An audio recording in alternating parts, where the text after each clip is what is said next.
Human perceptions of causal order is evolved to respond to stimulus commensurate with the environment. I do not think that knowledge of causality is a part of the implicit natural environmental complex perceived. Arthur Schopenhauer, in his book in Neo-Kantian Epistemology, The Fourfold Roots of Reason, noted some of the ways that perception is modified by reason, and he used the example of depth perception. The mind must learn to integrate that binocular vision into a three-dimensional portrait, and then it becomes automatic. Causal comprehension, such as science presents, is a cumulative social process. Epistemology and perception, obviously, is one of the perennial philosophical concerns.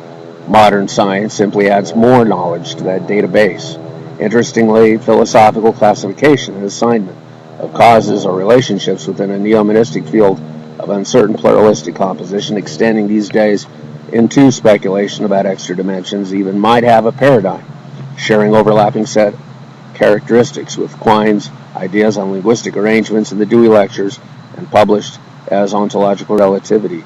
I don't mean to say that physical cosmology is a linguistic categorization process at all. I simply point out that incompleteness and logical descriptions of event processes in the material universe make reduction to any given selected area rather arbitrary and implicitly likely to be an error or inaccuracy. Where does one decide to cut off the causes and break them up into little separate chunks? It reminds me of the particle versus wave criterion of photons, for example. Everything may be a part of some larger whole or cause, and the temporal view of things as extemporaneous things for themselves, maybe just because we as human beings are standing in some place watching the experience pass relativistically as a nominalistic phenomenon. Causality in some ways may be equated with physical forces of nature. I noted above that laws of nature might be just consistent measurements of particular relationships that recur invariantly.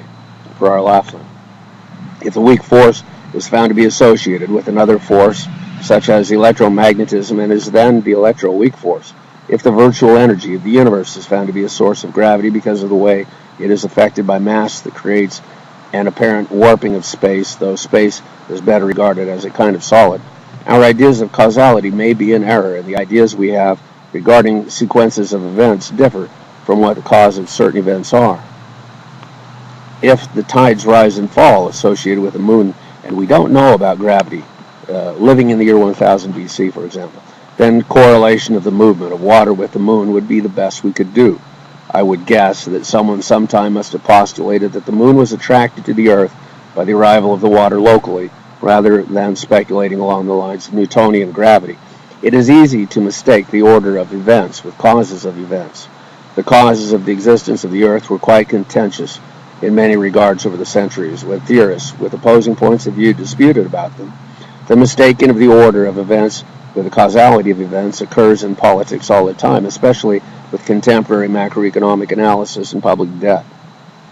I think that Robert Laughlin mentioned that the natural world of human perception, for example, we only perceive limited range of the electromagnetic spectrum.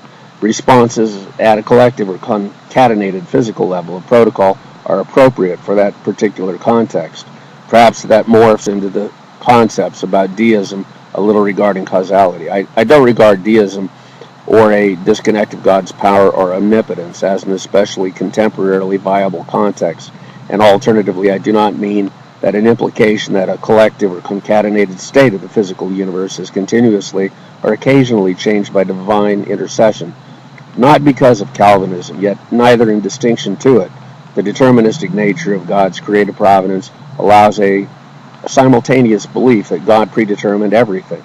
It did not create and forget about the universe. We have fairly plain prophetic messages in the Bible that make a deterministic criteria nearly the inevitable interpretation of the phenomenal universe. Yet one may also believe that the degrees of freedom of movement and thought are also actual.